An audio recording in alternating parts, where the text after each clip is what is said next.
सृष्टि बचपन से ही दिखने में सुंदर नहीं थी, लेकिन अमीर बाप की बेटी सृष्टि पर उसकी माँ जान छिड़कती।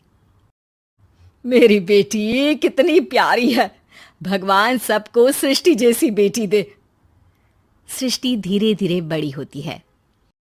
एक दिन सृष्टि की सहेली कहती है, तू दिखने में कितनी अजीब सी है, लेकिन मैं जानती हूँ हम सब में सबसे अच्छी शादी तो तेरी ही होगी। तेरे पापा अमीर जो है। और बता नहीं सकते यार, दहेज तो हर कोई देता है, ये क्या ज्यादा ले जाएगी अपने पति के लिए? अरे बड़े शहर में कोठी है इसके पापा की। अरे पापा की है ना, कौन सी इसकी है? इसकी होती तब तो कोई भी लड़का इससे शादी कर लेता। अरे पापा की मतलब पापा की है तो मेरी ही है ना? किसने कहा?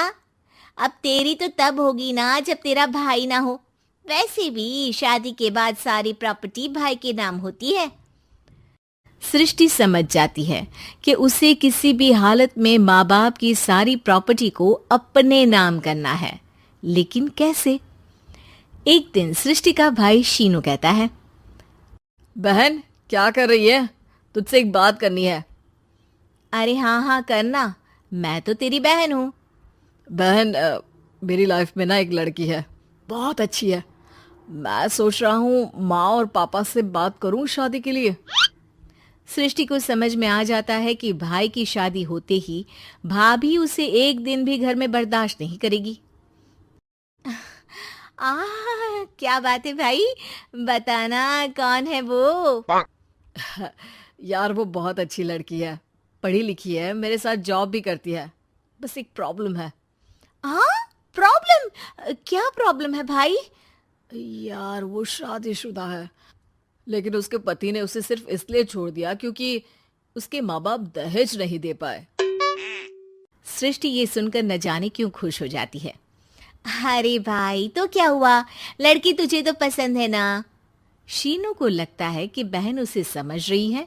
वो इस बात से अनजान होता है कि उसकी बहन की मंशा पूरा घर हड़पने की है।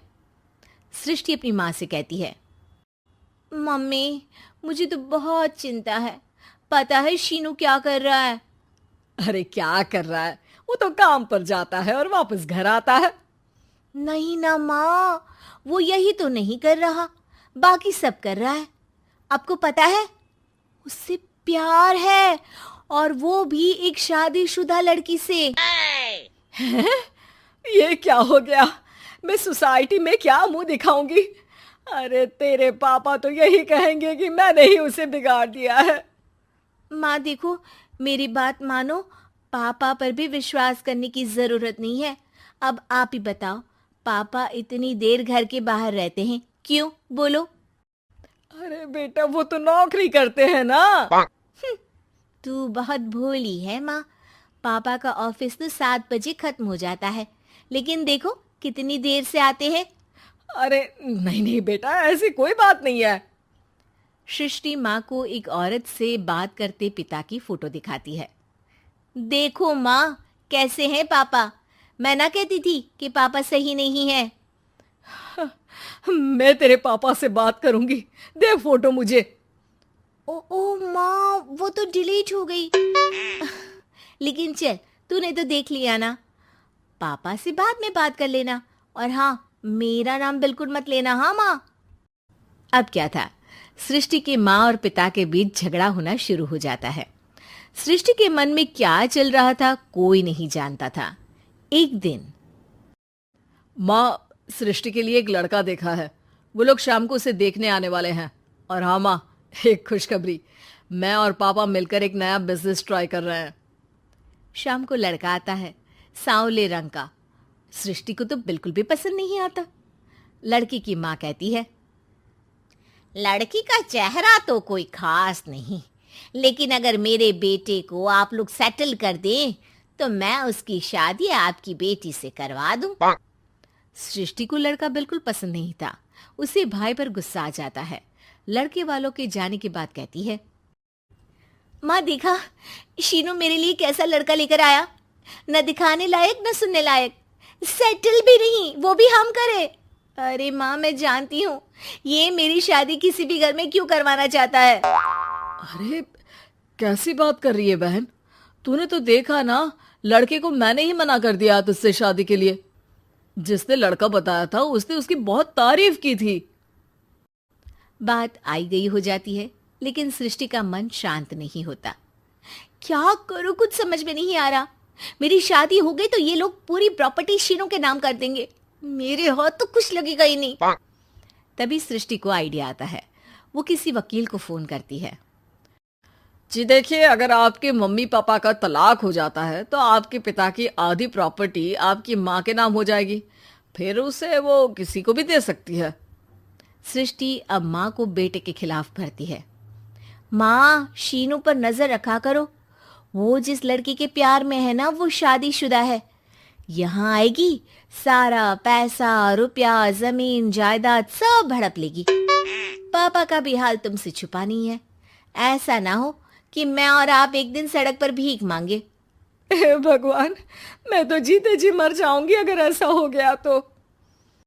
ऐसा हो गया नहीं माँ, ऐसा ही होगा। अभी समय है, आगे का सोच लो। मैं तो कहती हूँ पापा से आधी प्रॉपर्टी लेकर अलग हो जाओ। पापा की आधी प्रॉपर्टी भी हम लोगों को अगर मिल जाती है ना तो अगले 7 जन्म सफल समझो। बेचारी माँ बेटी के कहने पर पति से तलाक लेकर अलग हो जाती है। सृष्टि अब पैसों से गाड़ी और अपने दूसरे महंगे शौक पूरे करने लगी। उसके दोस्त भी उसके पैसे इस्तेमाल करते। सृष्टि, कल तुम कहाँ थी? मैं सारा दिन घर पर अकेली थी। तो मैं क्या करूं? मैंने ठेका तो नहीं लिया है ना तुम्हें संभालने का। माँ को सृष्टि से ये उम्मीद नहीं थी। वो बैठकर रोने लगती है। वहीं उसका पति यानी कि सृष्टि के पिता आ जाते हैं। मैं जानता था कि तुम्हारा यही हाल होगा, तो आपने मुझे रोका क्यों नहीं? मैं रोकता तो तुम रुकती क्या? सृष्टि के कहने पर तुमने मुझ पर अपने बेटे पर शक किया, लेकिन तुम ये भूल गई कि कैसे हम दोनों ने मिलकर जीवन में इतना सब खड़ा किया।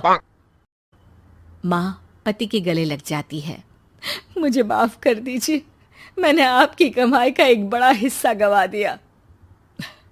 कोई बात नहीं, तुम साथ हो तो मैं ऐसी 7 प्रॉपर्टी खड़ी कर दूंगा। तभी वहां सृष्टि आ जाती है रोते हुए। माँ, मयंक ने मुझे छोड़ दिया। वो बोल रहा था जब तक मेरे पास पैसे थे तब तक ही वो मेरे साथ था। पापा, माँ, मुझे माफ कर दीजिए।